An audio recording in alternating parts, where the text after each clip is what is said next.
Here's your integrated 1 mini lecture that goes with 9.2.1 and 9.2.2. Make sure that you read in your books, read the problems that go with this so you'll kind of understand what's going on.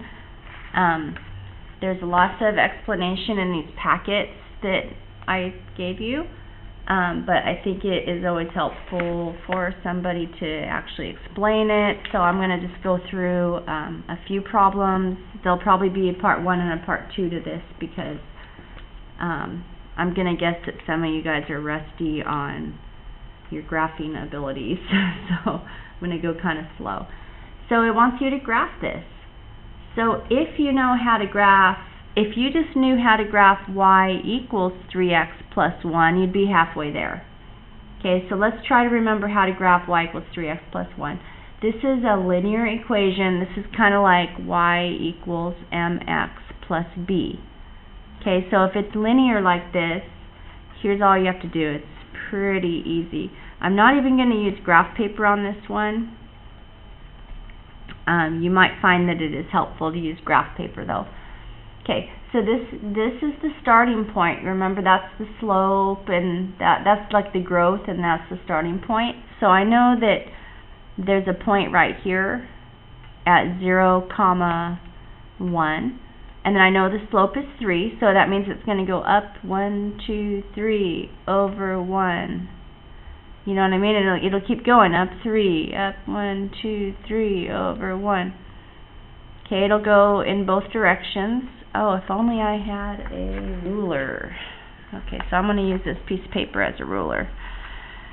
Oh, I should have been, okay, so I might have made a little bit of a mistake. Nope, I didn't. So, sometimes, now that's y equals 3x plus 1, okay? If it wouldn't have had this little, if the inequality would have just been y is less than, I would have wanted to make this a dashed, you know, like a dotted line. But since it has the equality, I'm good. Okay, I do want it to be solid, so that's fine so far. And then all you have to do is shade. It says y is less than. Less than kind of means shade under the line. That's all. Less than means under. Now your book might tell you to pick a point and test it. You could pick 0, 0 and test it, and if it's true, then you know you have to shade under. And if it's not true, then you would shade over. But as long as you have it solved for the variable on the left, you can just follow the arrow. Like this thing says less than, so you just go under for less than, and you go above for greater than. Okay, so that's a line. That's a linear one. I like number 5. I want to do number 5 because I think that one might trick some people. Or you might think it's the easiest one, I don't know.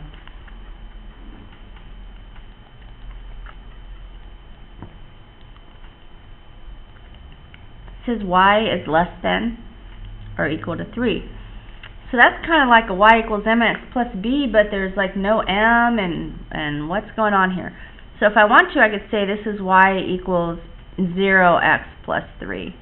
Because 0x, that would just disappear. Like 0 times anything is 0. So that tells me that my starting point's at 3. So basically y is always 3. So it's going to go like this.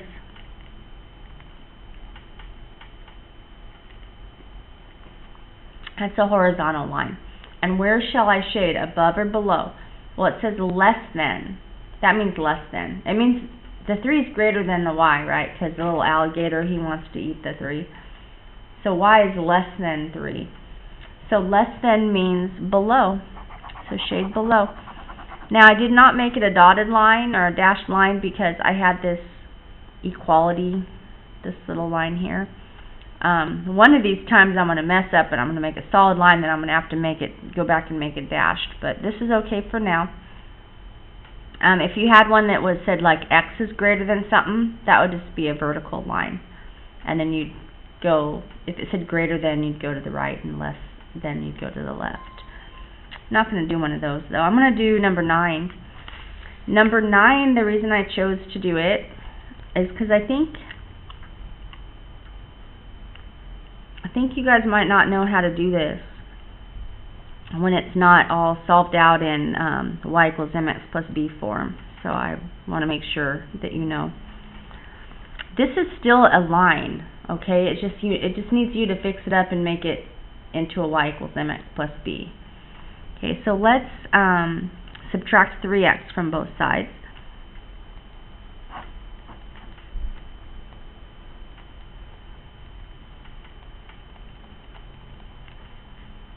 And divide by 2. So I used my algebra skills to get the y by itself. I just did a bunch of algebra stuff to it. I want the y by itself because then it's going to look like slope-intercept form.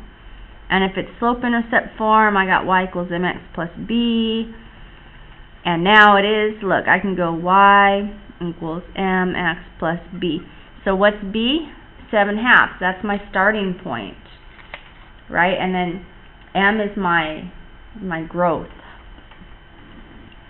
7/2, well, on a graph, 7/2 would be 1, 2, 3. I think 7/2 is 3.5. So I'll just put it right there. I know it's kind of awkward, but it'll be okay. So now I have to go down 3 over 2, because this is my slope right here. M is my slope. So it's got a negative, so that means we'll go up to my starting point, and then I'm going to go down 3 and over 2. So each time I go down, I'm going to go like in between these tick marks. So it's like 1, 2, 3, and then over 2. Okay, and then I still don't have a ruler. You could have kept going, down 3 over 2, down 3 over 2, a couple more times. Connect them. Oh. Try to have a ruler with you. Did it work? I don't know. That's good enough. There's that. And so I'm supposed to shade. It says y is greater than. Greater than means shade above the line. So all the big y numbers are over here. So above the line like that. Okay, there's that. Let's see. I wanted to do number 11, 12, and 14 and 15, and probably going to have to make 2 videos, but I'm going to keep going until I run out of time. So here's number 11. Number 11. Well, okay, so this is an exponential. You guys have graphed a couple exponentials in your lives, and most of us, I think we feel comfortable using a table. I do know a couple things about this exponential already, though.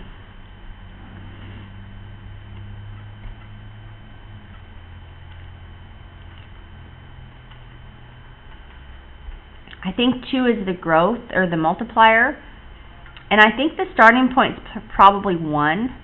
It's just not like shown here. I think it's invisible. Just to be sure, you know, if you're ever unsure of yourself, just go ahead and plot some points.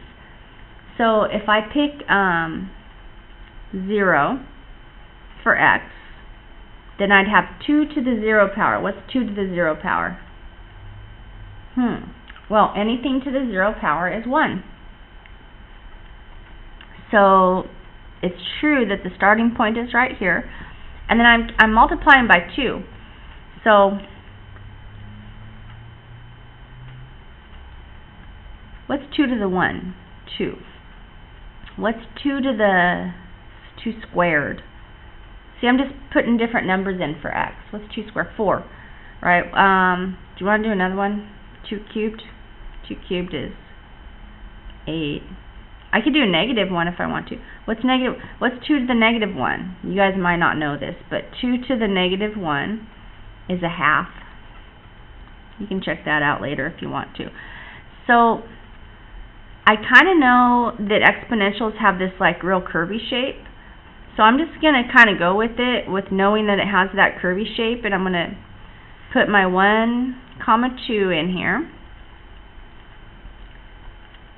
and my 2 comma 1, 2, 3, 4, and my 3 comma 8, and then I don't want to go any higher than that because I'm too lazy for that. 2, 3, 4, 5, 6, 7. It won't really fit on my graph really well. Okay, and then I know this one, it goes, I just know it's going to be real low down here. And remember how they have those asymptotes we talked about? So this is the exponential growth, and it's just going to go up like that. Okay, so there's your graph. And I'm going to have to do part 2, so we'll continue this in a minute on the next video.